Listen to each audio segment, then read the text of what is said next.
الشيطان الرجيم بسم الله الرحمن الرحيم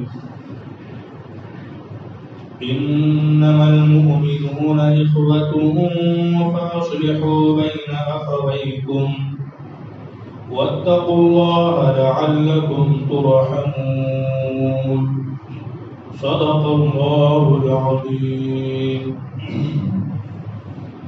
معزز حاضرین کرام، اللہ رب العزت کا بے انتہا فضل و کرم و احسان ہوا کہ اللہ تعالیٰ نے ہمیں عشاء کی نماز باجماعت ادا کرنے کی توفیق عنایت فرمائی اور ساتھ ہی ساتھ قرآن کریم کی سورہ حجرات کی آیت نمبر 10 کی تفسیر سننے کا موقع عنایت فرمایا۔ دعا کیجئے کہ اللہ رب العزت ہمیں اس آیت کو سمجھنے اور اس پر عمل کرنے کی توفیق عنایت فرمائے، آمین۔ سامعین کرام، جو آیت نمبر 10 آپ حضرات کے سامنے پڑھی گئی، اس آیت کے اندر اللہ تبارک و تعالی ایمان والے کے آپس میں ایک دوسرے سے کیا رشتہ ہے اس رشتے کو بیان فرمائے ہیں کہ دنیا بھر کے انسان مسلمان،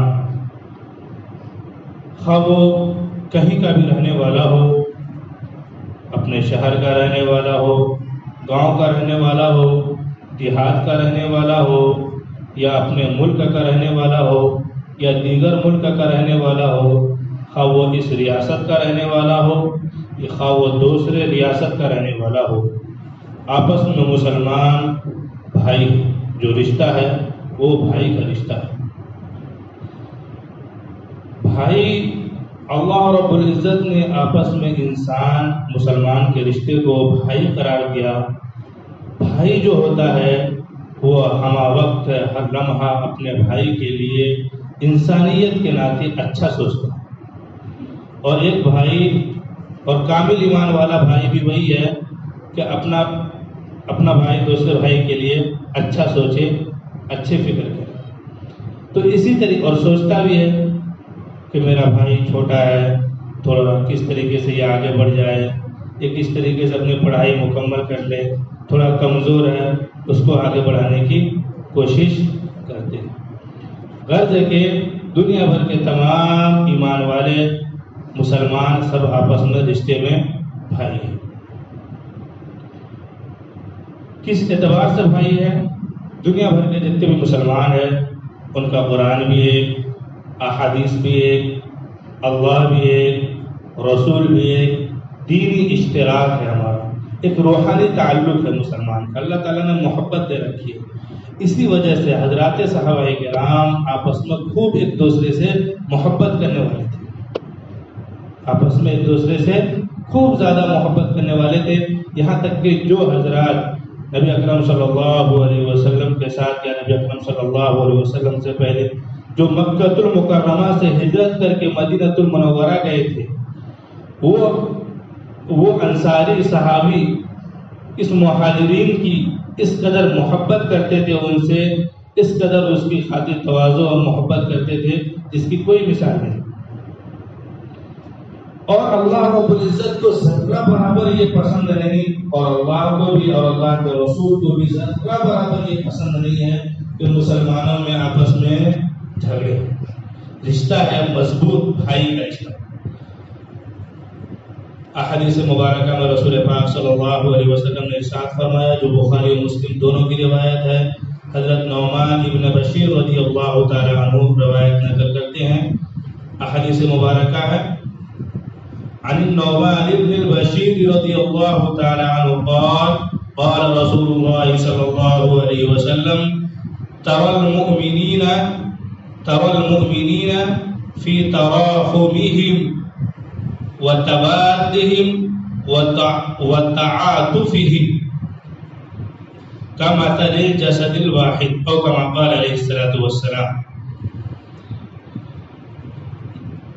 حضرت نعمان بن بشیر رضی اللہ تعالیٰ عنہ روایت نقل کرتے ہیں کہ نبی اکرم صلی اللہ علیہ وسلم نے ارشاد فرمایا کہ تم ایمان والوں کو آپس میں ایک دوسرے میں محبت کرنے میں اور ایک دوسرے پر رحم کھانے میں اور نرمی کرنے میں اور ایک دوسرے پر مہربانی کرنے میں تم اس جسم کی طرف آؤ گے، دیکھو گے جس طریقے سے ایک انسان کے باڈی کے ایک عضو میں تکلیف ہو، آنکھ میں درد تکلیف ہو مثال کے طور پہ، یا سر میں تکلیف ہو تو سر کی تکلیف میں پورا باڈی شریک ہوتا ہے، اسی طریقے سے ایک مسلمان کو دوسرے مسلمان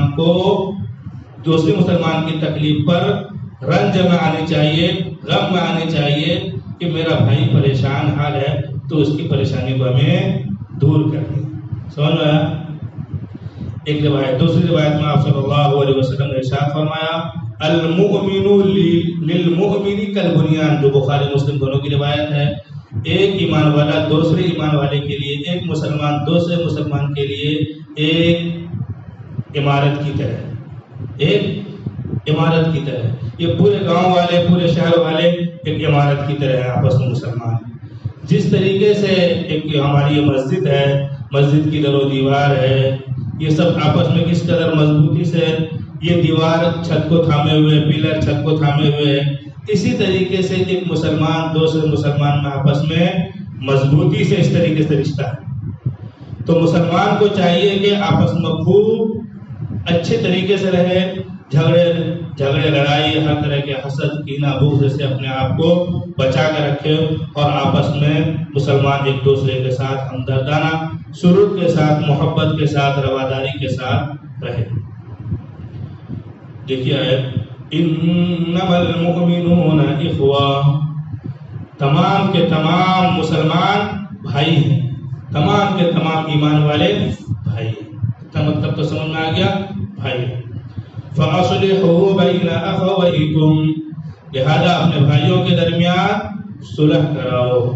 جہاں دیکھو کہ ہمارے دو بھائی کے درمیان نزاع ہو گیا، اختلاف ہو گیا، خاندان میں اختلاف ہو گیا، میاں بیوی میں اختلاف ہو گیا، یا دو بھائیوں کے درمیان اختلاف ہو گیا، یا دو گاؤں والوں میں اختلاف ہو گیا، یا گاؤں کے دو جماعت میں اختلاف ہو گیا، کہیں بھی کسی طریقے سے کسی کا بھی کوئی اختلاف ہو، جہاں پتہ چلا کہ ہمارا یہ بھائی اس سے ناراض ہے، یہ بھائی اس سے ناراض ہے، یہ اس سے ناراض ہے، فوراً آپ کا کام یہ ہے آپ ان دونوں کے درمیان صلح کرانے کی کوشش کریں، صلح کرانے کی کوشش کریں، دونوں کو سمجھانے کی کوشش کریں، یہاں تک کہ اگر آپ سمجھانے میں اگر آپ کو جھوٹ بولنے کی بھی نوبت پڑ جائے بالاتفاق تو آپ کو جھوٹ بولنے کی بھی اجازت ہے۔ کب؟ صلح کرانے میں، ان دونوں کے درمیان آپس میں محبت ڈالی۔ اس قدر صلح پر اللہ رب العزت زور کیوں دے رہے ہیں؟ صلح کراؤ، اس رسول پاک صلی اللہ علیہ وسلم نے ارشاد فرمایا کہ کیا میں تمہیں نماز سے زیادہ، روزہ سے زیادہ، صدقہ سے زیادہ افضل چیز نہ بتلاؤں؟ تو حضرات صحابہ کرام نے کہا ضرور بتلائیے اللہ کے رسول صلی اللہ علیہ وسلم، یہ ابو داؤد شریف کی روایت میں پیش کروں، ضرور بتلائیے۔ تو نبی اکرم صلی اللہ علیہ وسلم نے ارشاد فرمایا دو آپس میں جھگڑنے والوں کے درمیان صلح کراؤ۔ یہ دو جھگڑنے والوں کے درمیان صلح کرانے یہ نماز، روزہ، صدقہ سے بھی افضل ہے، یعنی نفلی نماز، نفلی روزہ، نفلی صدقہ سے بھی افضل ہے۔ اور اس کا صلح کرانے کا بے انتہا اجر و ثواب ہے۔ رسول پاک صلی اللہ علیہ وسلم نے ارشاد فرمایا، جو مسند احمد کی روایت ہے کہ انسان کی باڈی میں جتنے جوڑ ہیں تقریباً 360 جوڑ ہیں، ہر جوڑ پر ایک صدقہ کرنا کیا ہے؟ واجب ہے انسان پر۔ تو انسان اگر آپس میں صلح کرا دے یہ بھی صدقہ کا ثواب ملتا ہے۔ انسان کوئی آدمی سواری پر سوار ہو رہا ہے اور تکلیف ہو رہی ہے، نہیں سوار ہو پا رہا ہے، آپ نے اس کی مدد سے سواری پر سوار کرا دیا، یہ بھی صدقہ کا ثواب ملے گا۔ راستے میں کسی چیز تکلیف دہ چیز کو دیکھا کہ دوسرے مسلمان بھائی کو تکلیف پہنچے گا، اس سے کیا ہے؟ ہٹا دیا، اس پر بھی صدقہ کا ثواب ملے گا۔ بہرحال صلح مسلمانوں کے درمیان بہت ضروری ہے، اور اس لیے بھی ضروری ہے کہ ایک حدیث میں رسول پاک صلی اللہ علیہ وسلم نے ارشاد فرمایا جھگڑے مسلمانوں کے دین کو موڑنے والی ہے۔ میں یہ نہیں کہتا ہوں کہ نبی اکرم صلی اللہ علیہ وسلم فرماتے ہیں، میں یہ نہیں کہتا ہوں کہ بالوں کو موڑنے والی ہے، جس طریقے سے استرے سے بال بال کو صاف کرتے ہیں، بالوں کو موڑنے والی میں یہ نہیں کہہ رہا، میں یہ کہہ رہا ہوں یہ جو جھگڑے ہیں مسلمان کے دین کو موڑنے والی۔ جب آپس میں جب جھگڑے ہوتے ہیں تو اس کا دین بالکل تباہ ہو جاتا ہے، برباد ہو جاتا ہے۔ کیوں؟ جھگڑا ہوا، اختلاف ہوا، اس کی باتیں ہمارے دلوں میں کیا ہو جاتی ہے؟ چھا جاتی ہے۔ اس چھانے کا نتیجہ یہ ہوتا ہے کہ ہم جو اعمال کرتے تھے، عبادت، نماز پڑھتے تھے، قرآن شریف کی تلاوت کرتے تھے، اس میں وہ مزہ کی کیفیت، وہ لذت کی کیفیت نہیں رہتی۔ بسا اوقات آدمی اللہ کی عبادت کو بھی چھوڑ دیتا ہے اور اسی جھگڑے میں ملوث ہو جاتا ہے، ہوتا ہے کہ نہیں؟ جب جھگڑے ہو جاتے ہیں سب چھوڑ دیا، نماز بھی چھوڑ دیا، قرآن کی تلاوت کرتا تھا وہ وقت اس کو بھی چھوڑ دیا، کیونکہ دل کی جو کیفیت اس کا دل چینج ہو جاتا ہے۔ یہاں تک کہ کفر کا بھی اندیشہ ہے۔ اگر آدمی کے دل میں کینہ اور بغض رہے، جھگڑا لڑائی رہتی ہے، تو ہو سکتا ہے اس جھگڑے اور کینہ کی بغض کی اتنی زیادہ آگے بڑھ جائے کہ آدمی کفر تک پہنچ جائے، اندیشہ ہے۔ اس وجہ سے نبی اکرم صلی اللہ علیہ وسلم نے ارشاد فرمایا کہ یہ جو جھگڑا ہے یہ دین کو کیا ہے؟ موڑنے والی ہے، دین کو ختم کر دینے والی ہے۔ اس لیے ہرگز جھگڑا لڑائی سے آدمی کو ہمیشہ بچنا چاہیے، جھگڑا کے قریب بھی نہیں جانا چاہیے۔ اگر آپ کو کسی سے اختلاف ہے، کسی کی کوئی بات کی تکلیف ہوئی، آپ براہ راست ان سے جا کر یہ کہیے آپ نے فلاں شخص سے میری یہ بات جو کہی مجھے تکلیف ہوئی، مجھے ناگوار گزری، یا آپ نے میرے تعلق سے یہ جو بات کہی مجھے ناگوار گزری، تو آپ کا دل صاف ہو جائے گا۔ وہ کچھ بھی بولے گا، وہ آپ نے میرے بارے میں ایسا کیوں بولا، بہرحال آپ کا دل اس طریقے سے صاف ہو جائے گا۔ مگر ہوتا کیا ہے، ہمارے تعلق سے کسی نے ہمیں خبر دی کہ فلاں آدمی نے تمہارے بارے میں یہ کہا ہے، یا تم نے اس کے ساتھ اچھا سلوک نہیں کیا ہے، اس کو یہ شکایت ہے، تو وہ شکایت اپنے دل میں بٹھا رکھتا ہے، جمع رکھتا ہے، اور جماتے یہاں تک پہنچ جاتا ہے آپس میں جھگڑے کی صورت کیفیت پیدا کر دیتی ہے۔ اس کو یہ چاہیے تھا کہ فوراً اس کو اپنے دل سے نکال دے۔ میں نے جمعے میں بیان بھی کیا تھا کہ جس کا دل پاکیزہ ہوتا ہے اس پاکیزگی پر جنت کی بشارت بھی ہے۔ بہرحال اپنے دل کو صاف رکھنا چاہیے اور جھگڑے لڑائی سے ہر طریقے سے گریز کرنی چاہیے، بچنا چاہیے۔ یہاں تک کہ آپ کو لگتا ہے کہ میری اس بات کے کہنے کی وجہ سے جھگڑا ہو سکتا ہے تو آپ صلح صفائی پیش کرو کہ بھائی میں نے اس وجہ سے کہا۔ بسا اوقات آدمی غلط فہمی میں جھگڑے کا شکار ہو جاتا ہے۔ غلط فہمی کو دور کرنے کا طریقہ یہی ہے کہ آپس میں ایک دوسرے میں بات کر لے کہ بھئی آپ کی بات سے مجھے تکلیف ہوئی تھی، کیا وجہ ہے؟ تو میرے آج جو بھی وجہ بتائیں گے آپ بھی اپنے دل سے اس باتوں کو نکال دیجئے اور تکلیف پہنچانے کی کوئی کوشش ہرگز نہ کریں۔ اسی وجہ سے رسول پاک صلی اللہ علیہ وسلم نے ارشاد فرمایا سچا پکا مسلمان وہ ہے جس کے ہاتھ اور زبان سے دوسرے مسلمان محفوظ ہو۔ مسلمانوں کو آپس میں ایک دوسرے کے ساتھ محبت، ہمدردی کی بہت زیادہ احادیث میں زور دی گئی، ترغیب دی گئی۔ قرآن کریم کی آیت مبارکہ ہے وَاعْتَصِمُوا بِحَبْلِ اللَّهِ جَمِيعًا وَلَا تَفَرَّقُوا، اللہ کے رسی یا دین کو مضبوطی سے پکڑ لو اور آپس میں بٹو مت۔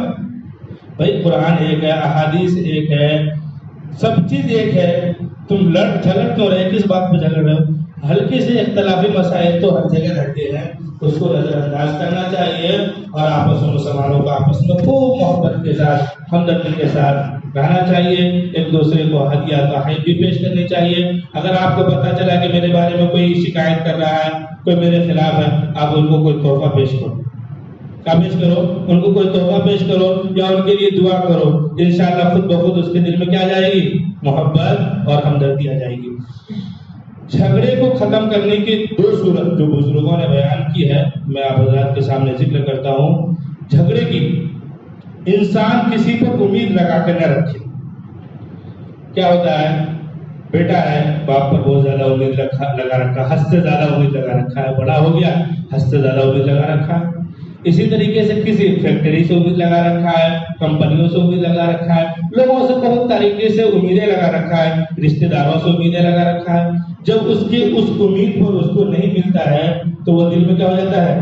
بغض پیدا ہوتا ہے، کینہ پیدا ہوتا ہے، پھر آپس میں جھگڑے کی صورت پیدا ہوتی ہے۔ یہ صورت کہیں پر بھی پھیلا سکتی ہے کہ مخلوق سے آپ امید مت رکھو، مخلوق سے برائی کی امید رکھو، اور مخلوق اگر آپ کے ساتھ رحم کا معاملہ کر دے تو آپ کے اندر شکر کا جذبہ پیدا ہوگا۔ اگر آپ نے مخلوق سے حد سے زیادہ امید لگا دی اور اس نے ویسا کیا نہیں تو جو بھی اس نے مدد کی وہ مدد کا تمہارے دل میں شکریہ کا مادہ بھی پیدا نہیں ہوگا۔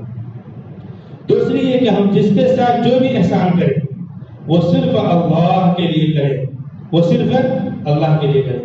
یہ نہیں کہ ہم نے شادیوں میں کسی کو کچھ گفٹ دیا ہے، ہم نے اس کے بیٹے کی شادی میں دی تھی، ان کی بہن کی شادی میں دی تھی، تو آج ہمارے شادی میں بھی، کل ہو کے ہمارے شادی میں بھی آئیں گے۔ اگر بالفرض ایسا نہیں ہوا، یعنی اس نے 10,000 کا سونا پیش کیا تھا، آپ نے دیا تھا 10,000 کا، ادھر سے آیا مثال کے طور پر 2,000 کا یا 5,000 کا، تو دل میں رنجش پیدا ہوگی۔ اس لیے آپ جس کے ساتھ جو بھی خیر خائی کریں وہ صرف اور صرف اللہ کے لیے کریں، مخلوق سے امید نہ رکھیں، اور جو بھی کام کریں صرف اخلاص کے ساتھ اللہ کے لیے کریں، تو انشاءاللہ جھگڑے کی نوبت نہیں آئے۔ دیکھیے ترجمہ، انما المؤمنون اخوہ، یقیناً تمام ایمان والے بھائی ہیں۔ فاصلحوا بین اخویکم، لہٰذا جب بھائی کے درمیان جب تنازع پیدا ہو جائے، لڑائی جھگڑا ہو جائے یا کوئی سی بات پر رنجش ہو جائے تو اپنے بھائیوں کے درمیان صلح کراؤ، اپنے بھائیوں کے درمیان صلح کراؤ۔ واتقوا اللہ، اور اللہ تعالیٰ سے ڈرتے رہا کرو۔ یوں نہیں کہ تم نے تو بیچ میں پڑ گئے صلح کرانے کے لیے، مگر صلح کرانے کے بجائے اور اس کے درمیان کیا کر دی، الٹی سیدھی بول کے اور عداوت پیدا کر دی۔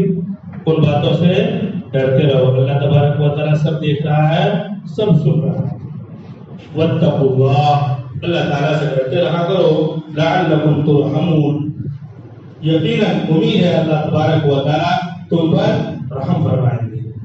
یعنی تم اخلاص کے ساتھ آپس میں صلح کرانے کی کوشش کرو گے، محبت و محبت پیدا کرنے کی کوشش کرو گے، اللہ تبارک و تعالیٰ تم پر بھی رحم کریں گے۔ ارحموا من فی الارض یرحمکم من فی السماء، تم زمین والوں پر رحم کرو، آسمان والا تم پر رحم کرے گا۔ مسلمانوں کو تو سراپا محبت ہی ہونی چاہیے، درد بھی ہونی چاہیے۔ مسلمانوں کے دلوں میں سختی اور مسلمانوں کے دلوں میں آپس میں بغض، حسد، کینہ، اس کو تو بالکل خاکستر ختم کر دینا چاہیے، ذرا برابر بھی اس کو نہیں لگنا چاہیے۔ دعا کیجیے اللہ رب العزت ہمیں باتوں پر عمل کرنے کی توفیق عطا فرمائے۔ آمین۔ وآخر دعوانا الحمدللہ۔